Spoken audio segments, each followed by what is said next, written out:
seat, y'all. So we back at it. How you feeling? Good, feeling good. You know what I mean? I'm nicked up. Knicks ready. Listen, when everybody thought it was going bad, when the Celtics, went on that run and they couldn't miss nothing, and we still play good, we smoke Indiana. You hear what I'm telling y'all? Giving Indiana this work. So what you think about that Indiana game? No, well, of course, we like when we beat Indiana, and then we have Halliburton go scoreless. That's always a plus. Donut. But crazy. What I like is that the way we bounce back from that Boston massacre. The Boston Nightmare massacre. So bouncing back from that, the way we did, and we got to get into some of the stuff we did to get it, to get that win. But that's kudos to the Knicks for that. Right. So I look at, if we talking about how we bounce back, I look at how we confuse them with our, 5 out. Right. And even 5 out when Cat would go down to like the mid post, but out a little bit, because remember they were pushing him out. Right. I was shocked at how they kept pushing him out of the paint, but we confused Indiana. They didn't know what we was gonna do in them sets. I mean, yeah, because it would have confused me. Because if I was the Knicks, I think I kept saying it all game long. I was like, why don't Tibbs have Towns out by the 3-point line so he don't got to work so hard for the 2 points? Or at least he can step in, free throw line extended, and just shoot. Or by him driving every play or cutting to the basket every play, when he did step out and shoot, there's nobody there to even guard. Yeah. You know what I mean? So that, as a defender, that probably would have confused me too. Yeah. So I don't know if that was a mistake. Not a mistake, but like you unconsciously did that. But that's what it looked like. Because I was just complaining the whole game, like this is what he did with Hartenstein. Hartenstein was shooting threes all preseason. Coming to the regular season, he's in the paint most of the time. Yeah, because Towns shoots way more threes than Hartenstein will ever get. He probably shoot more in a game than Hartenstein was shooting a season. Right. Now, the one thing on Towns I would like to see when he's down there, because most of the time too it's a mismatch of the quick move. It shouldn't have to be pounding, spin and shoot. It should be a quick move, especially on the smaller guards. Even in the one-on-one, what's your 1-2 move to get the shot off? But when I as the game went on, and we was saying that about with Tibbs put him out on the perimeter sometime. Don't just start him out on the perimeter. But what I think that was the game plan. Because every time they did that, and he take his 2 bounces, we still was setting the weak side screen, the double screens. And we ain't seen the double screens since early Allen Houston. Remember, we always talk about the Knicks, we don't bring our shooters off screen. And then when we was watching Mikal Bridges come off them double screens to get to the basket, not let alone pull it up, that's a game plan. Yeah, so we didn't know it, but Tibbs must have known what he was doing. Yeah, showing his scoring ability. I remember I said he's gonna be like a third option. You know what I mean? The way he scored. Now he actually shocked me on how he was doing it sometimes. Like I know he can do it, but just to see somebody actually come from the team he was on and doing it after, he struggled that first game, but that was good. Yeah, that's all we can ask him, and still playing hard defense. Yeah, but that's why it didn't shock. It shocked me that he started to find his touch halfway through the first game against Boston, even though it was already a blowout. But to see him come in now picking up where he left off, the way he know how to do it, and I believe Brunson made an effort to make sure to get him going. Yeah, and that contagious play. So speaking of Brunson, Brunson will not let us lose that game. Hart, DiVincenzo last year, would not let us lose. Like, we'll put up that fight. And then we seen that in Mikal Bridges when we were just going score for score, and then all of a sudden he just went crazy. You know what I mean? On 3-point, mid-range, to the basket. So, like that 3-level scoring that, Randall would, try to do. Like, he filled that void.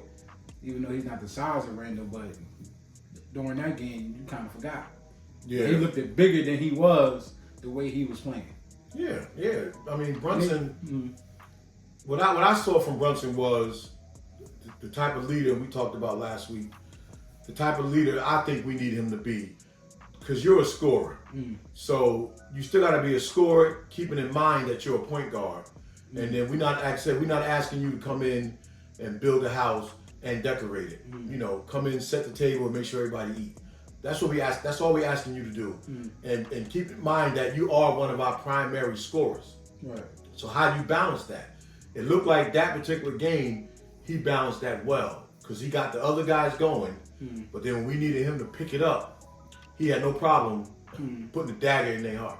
Yeah, because if it works, it works. You know what I mean? We go, like somebody texted me and said they still notice it's the one-on-one game. You know what I mean? And that's fine because the way they doing it.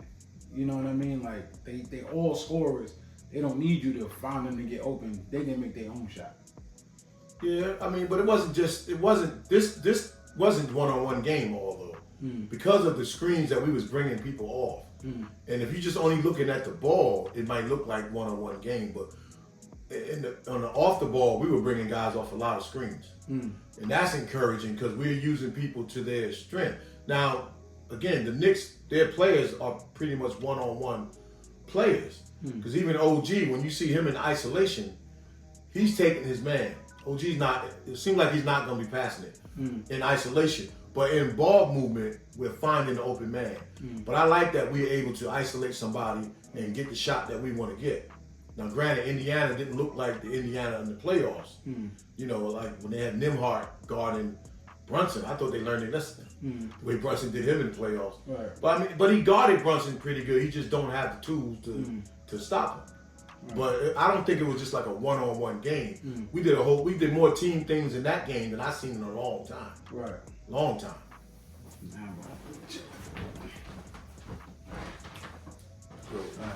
Yeah, so that was a lot of team play. Even looking at, because of the way the ball also was moving, even Hart got back to being Hart. Right. You know, taking the ball off the rim, going coast to coast. A little bit hesitant, but that's to be expected because you got to think about what you're going to do with Cat. But Hart finally figured out a little bit how he fit in this offense with the starting lineups. Yeah, I knew he was going to find his way because they're not going to be hot all the time. And when we were struggling, that's when he really found his way. Because when they're missing shots, we're going back and forth, and he's going for the second chance points. That's where he shined at. That's where he shined at last year. He just, if we're hot, there's probably no reason to do all that. You know what I mean? So I just say save your energy. And it works out because when everybody goes to the bench and you got to come back in, it's a little bit of a break. Now you can do what you want to do. You can play at 110 if you want to. But that's our dilemma, that what makes us a work in progress is that we got to try to figure out a way, even if they are hot, to keep Hart a part of that offense.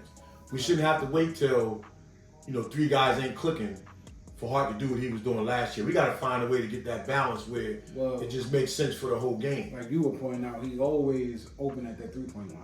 So they want him to shoot it. So that's what he should have been working on. You know what I mean? Well, he was working on his shot also. Yeah. I mean, if he had anything to work on, but he hits it when it needs to be hit. Yeah. But now I think he just got to pull the trigger. Like, don't even worry about getting to the hole or making that next move. If you wide open, they're going to leave you open. You might as well just shoot it. It makes the game easier for everybody else. Yeah. You know what I mean? And, and then there was a couple of things nitpicking. That center position, I'm still not liking. Now, as decent as Jericho's playing, I think there needs to be more of an impact on that defensive side if you're not going to score as much as we want you to. So you can't do both. You can't not score a lot and not make an impact on defense and not grab a whole bunch of rebounds. And what he's doing is not contagious. Like, that defensive thing is just not there when Simmons is in the game. I mean, yeah, when you're looking at the miss, you can see the misassignments. And where he's not in position when those guys are driving to step up and challenge the shot. But you also see where, in his mind, he's thinking about the back end. If I go help, he's also worrying about his man, who's going to roll to his man. But I think he's playing, to me, he's playing way better than he did in the past in terms of playing that center position. Now, I'm not panicking with that either because in another week and a half, Precious should be coming back. And Jericho is actually bigger than Precious, but Precious is more of a live body flying around that glass. So that's also going to help us. So we not losing nothing yet in that terms until we start running up against those two-headed monsters of bigs. Then we could maybe look at him being a liability. But right now, I don't think. And actually, in the Boston game, other than the first when he first got in, I thought he played pretty good defense in the Boston game. But he's grabbing the rebounds, the defensive rebounds. He's at least giving us that. Yeah, I don't remember if that was the Boston or Indiana. I remember you called me and you said, you see that? But the problem with the block I had is the person should never got the offensive rebound when you were standing right there. So you wouldn't even have to have blocked him if you just got the rebound right then and there. I mean, he was in position to get the ball. So it was little stuff like that. Now that's just nitpicking. But then the other side is with Tibbs, towards the end of the game, you let Koffee shine. So now we see what he can do, and he's still doing it at that level.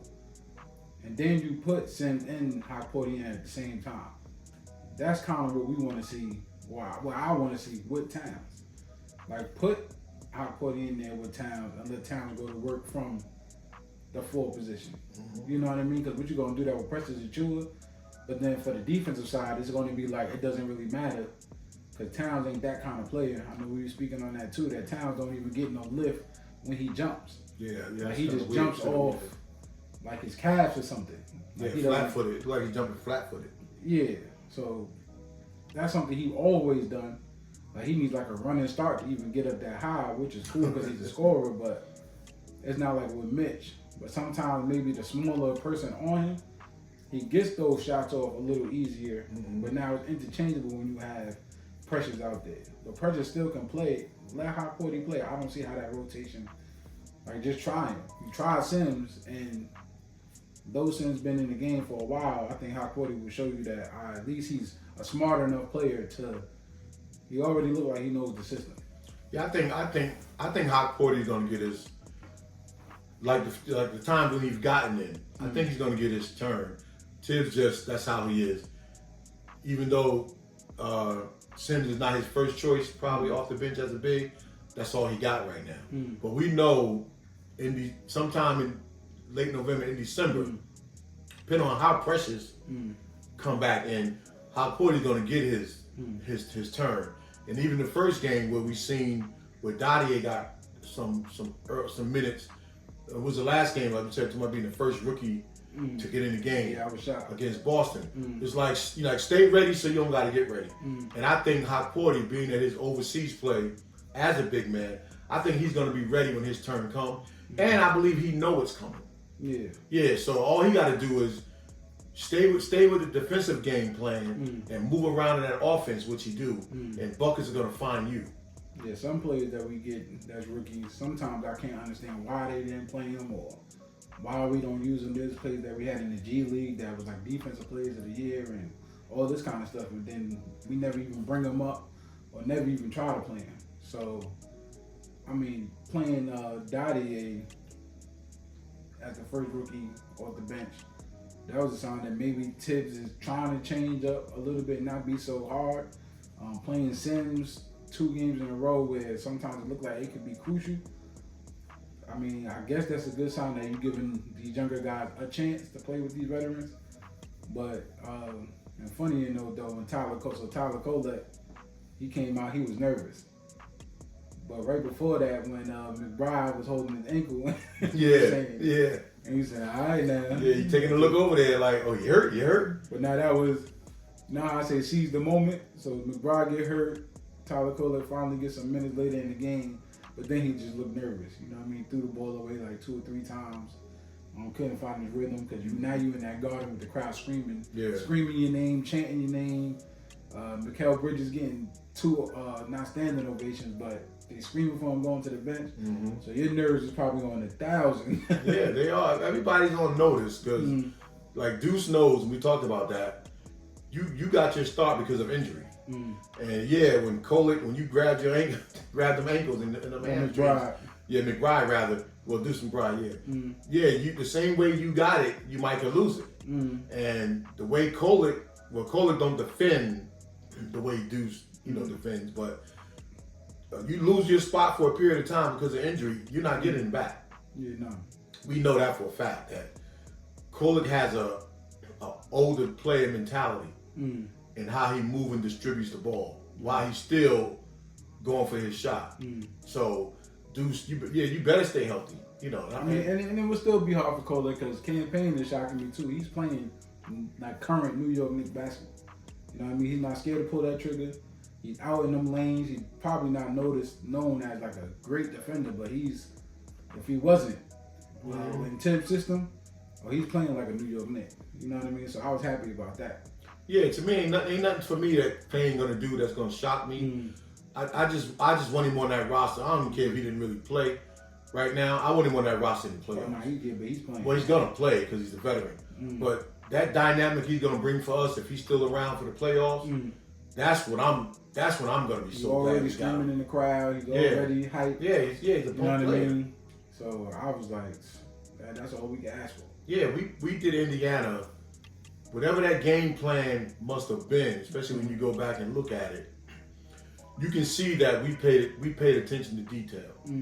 And I think one thing Tibbs is going to get out of these players this year is paying attention to detail, because even though they say our bench is thin, it ain't thin. Somebody's going to be there to take your spot.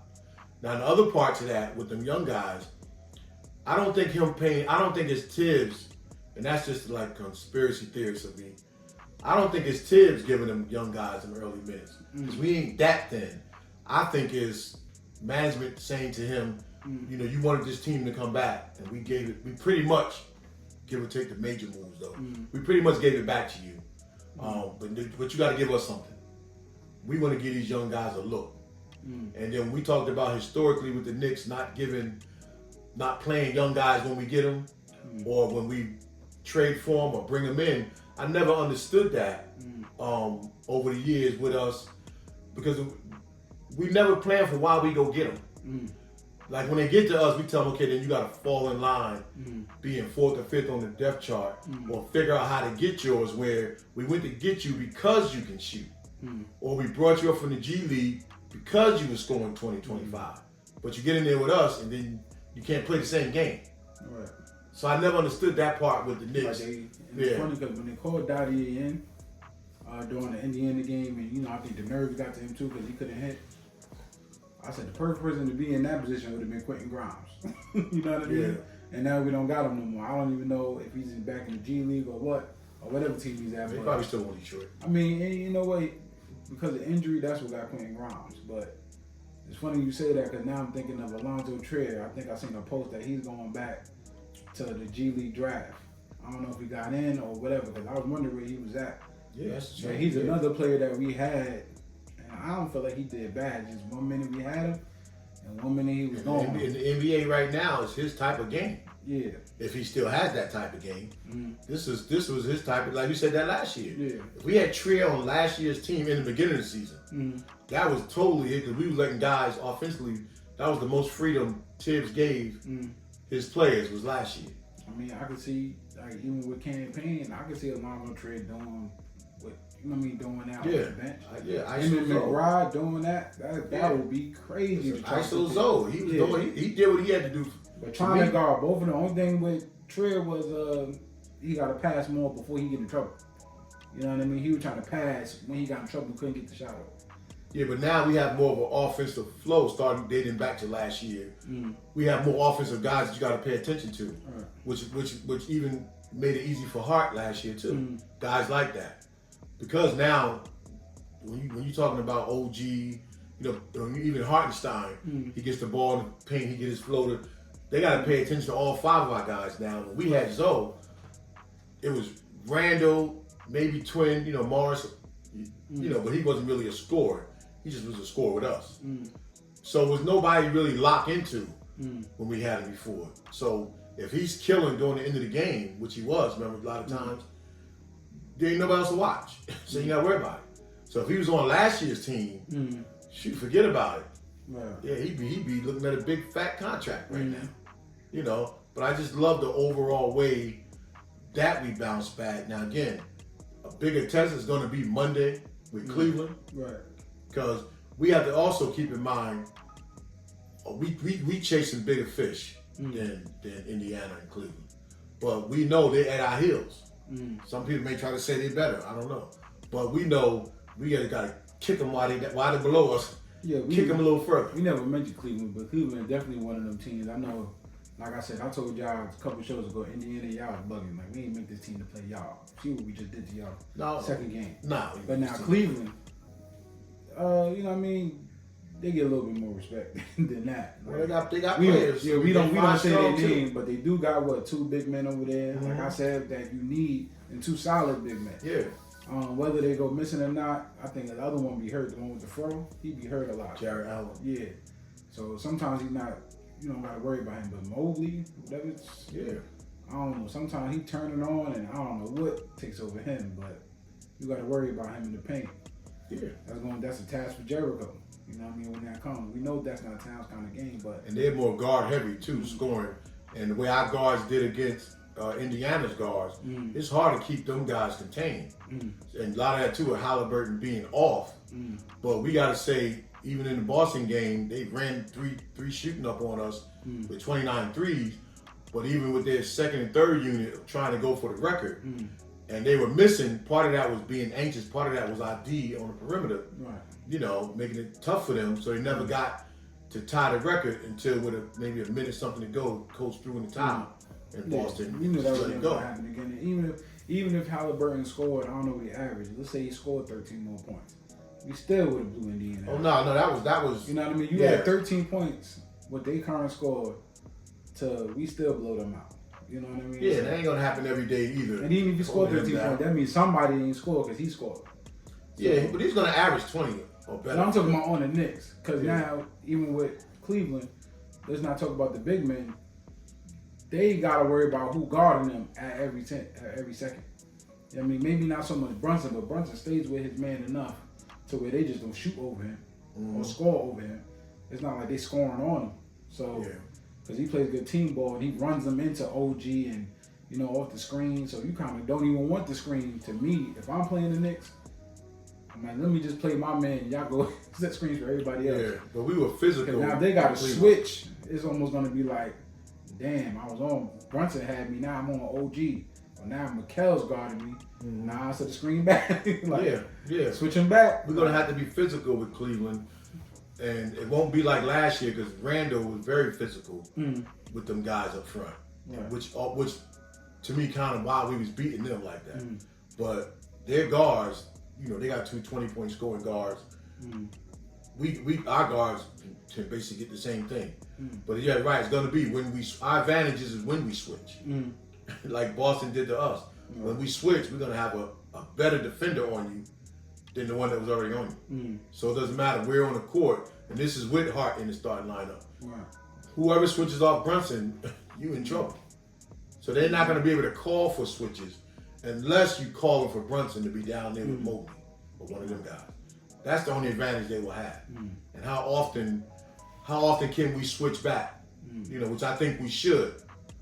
You know, especially when you're playing Cleveland with 2 scoring guards.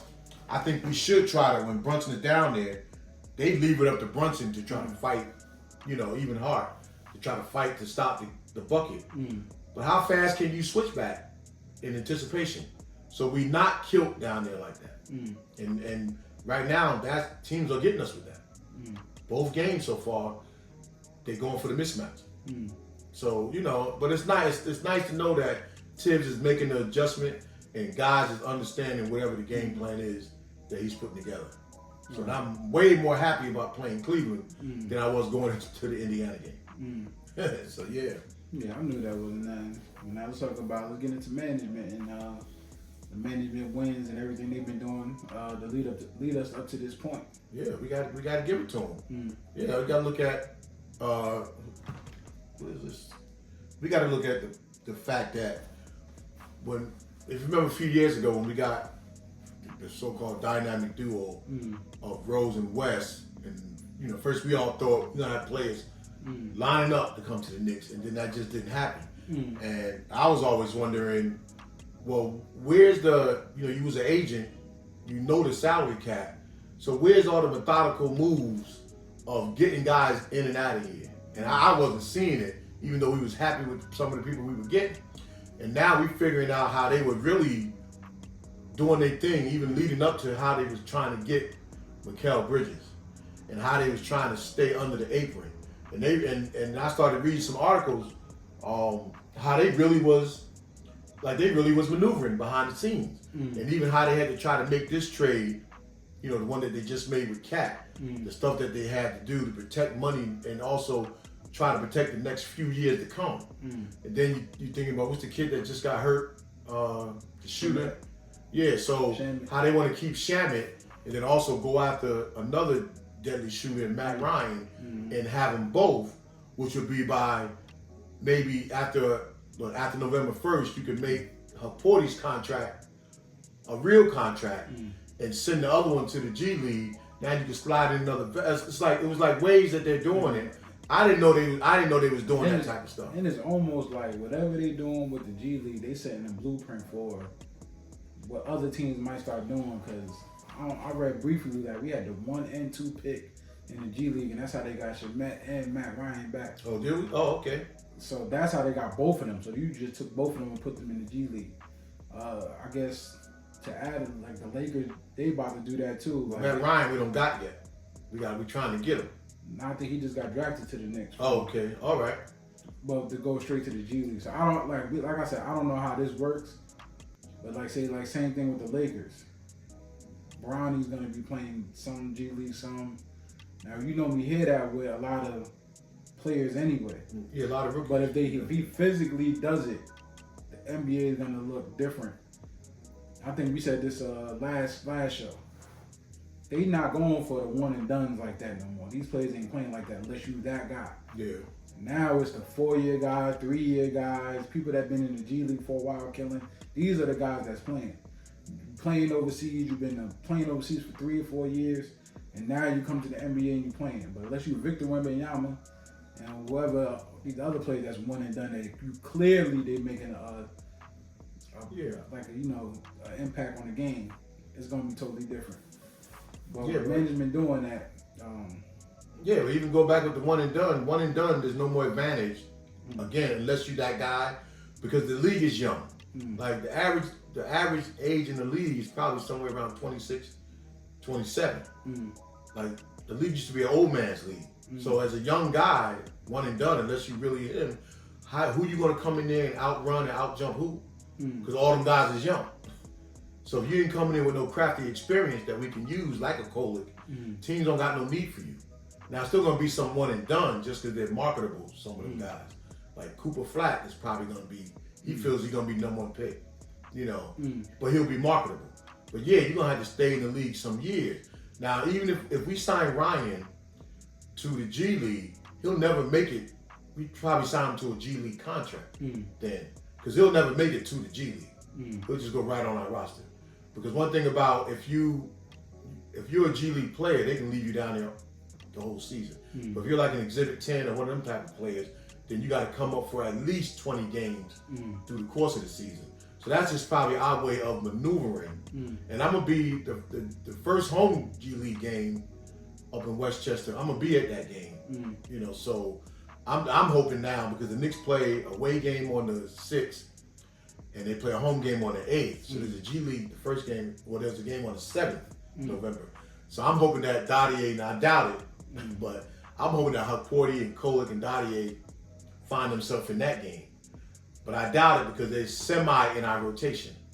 So you're not going to risk that if they semi in our rotation. But that'd be nice if they're playing. Yeah, and I don't even know, if they even go to the G League, don't we have to have enough people on the roster on the bench or no? They can go to remember even with Deuce last year or when Grimes, they can go down, play and come right back to practice. Practice the next day. For us, you play a game. Because when you send them down to the G League, you send them down with the coach with instructions. Well, what you want them to work on. So then when they come back up, for one, they still fresh, and then two, now they get more action. Right. And they're working on their shot, they're working on certain things. So they probably could bounce back and forth. Porty might not because we short on bigs. But Dottier and Kolick could probably bounce, back and forth, especially if we got a homestand. If we have a week and a half homestand, then they're definitely probably going to go down.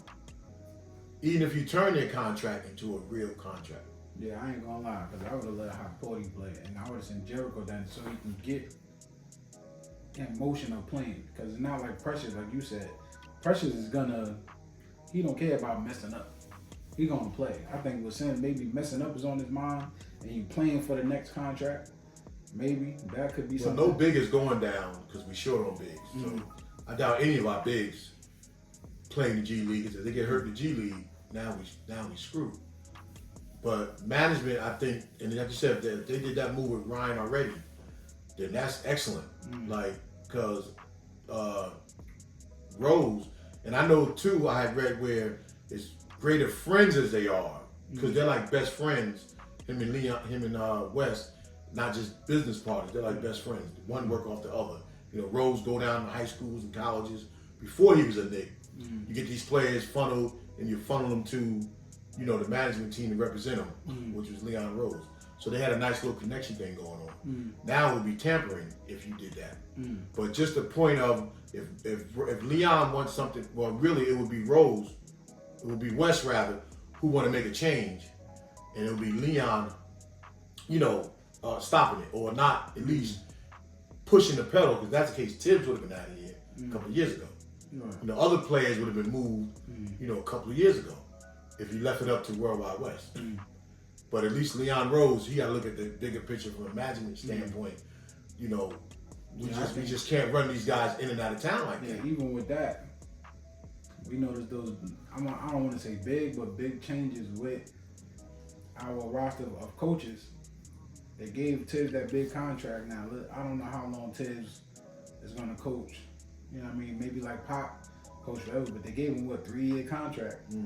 So starting from now, so you're not gonna fire Tibbs when you change the whole thing around. We can lose for 3 years, but if we make it to the playoffs for 3 years, that's all you can probably ask for right now as an organization, just to be a contender in the playoffs. Yeah, as long as you got You know Tibbs, what I mean? But I think a lot of these teams, they don't make those changes in the coaching spot just in case you do get rid of your coach. Somebody has to step up. A lot of these good teams, it seems like the person on the bench is the person that they replace it with, unless they just don't. Unless the bench players the coaches was all the coaches people. Usually they just bring the other one up, and these new coaches is what maybe take the team to the next level, and they change a little bit of things.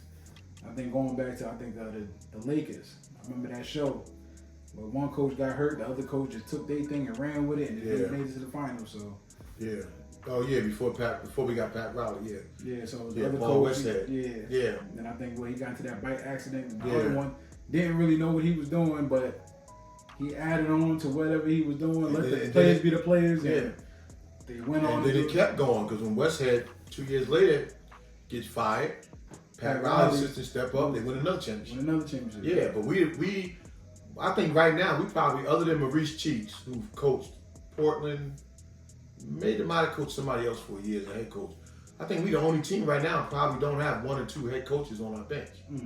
And what I look at when I look at our bench too this year, I'm looking at who would be our successor. Our successor to me is not on our bench, because there are no names, and the guys like Cheeks and Mark Bryant, they're behind the bench during the games.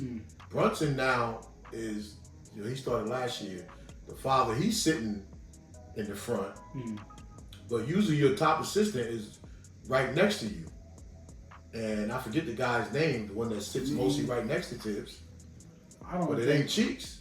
I mean, to be honest with you, if I wanted my successor to the Knicks, I'd probably rather them be behind the bench, looking at it from a different lens anyway. Not if you the coach. I'm talking about not the coach. I'm talking about management, like to keep the coach on his toes. Like we got 2 more. Listen, you got Pat Ewing that whatever he's doing over there. Listen, he coached, but hey, who's to say he couldn't do it? You know what I mean? Because most of the time they backstabbing you. Because you remember when Jason Kidd got the Nets job, and Lawrence Frank, who used to be the Nets coach, was his lead assistant. And then Jason eventually ended up firing him because of the talks that he was having with management about, you know, how the team should be ran. But I don't see, and that's not to knock on our assistant coaches, because obviously they got a whole lot of value, or Tibbs wouldn't trust them. But Yeah, I don't see the success of. I mean, yeah, that was just a thought. Like, yeah, Tibbs ain't going nowhere. Like I'm saying, I don't know how that would go. Like you would go out and get somebody else, or Mark Jackson, I don't think got a job anymore. Would you go out and get somebody like that? Who's to say? But if you got people that not on your coaching staff, but in that building that can coach, I think the job gets a little bit easier if you got somebody there at that table saying, why didn't you play hot potty? And then now you got people to ask. You got Patrick Ewing to sit there. You got Mo Cheeks to go sit there and ask why he didn't do this. Nah, I don't think I'm talking about other than the coach. I don't know. Like I'm just saying, like he's playing them young guys. Something changed. Yeah, I think it was a two-way street between him and management. We gave you something, now give us something back. Yeah, but now there's way more people for you to talk to, not just management. Yeah, but as long as there's somebody there that you respect, that's what it had to come down. Well, I seen like all who the does Tibbs respect? Now, if you had what's the guy's name? Clifford. I think he used to coach Washington, but he was an assistant with Jeff Van Gundy and Tibbs when they were all with the Knicks. Now, a guy like him, somebody, a former head coach who Tibbs was buddies with and would respect. Them little guys can say why. I don't think nobody on our bench, maybe Cheeks, would have the cliche to ask to say why to Tibbs or anything. You know, but Clifford would be able to talk to him. When I think about it, I think as Knicks fan, I mean, you couldn't do that, but I think it would be cool to see what coaches are actually talking about and thinking of at that moment. You see it in football movies. Like, they'll have all the players on the board, and like, this guy does this, and this. Nah, but the mental ain't there. Oh, but he does this. Yeah, but that's not the game plan. I wanted to see what NBA players be thinking, or coaches. Players? Oh. No, I'm talking about the coaching. Like, when they all sit in that room, we'll see the clips on MSG of all the coaches watching film. But is it just more so the coaches dictating stuff? Or is he asking the question of, what do y'all think about this person being here other than this? Or say like Hart had that little thing. Maybe was it Hart, or do a coach sit there with the board and say, all right, so what if we put him in the second unit? Like, does anybody got a different suggestion? Even if the coach don't take it or not, do they have that kind of rapport? I think every team might have that, except us.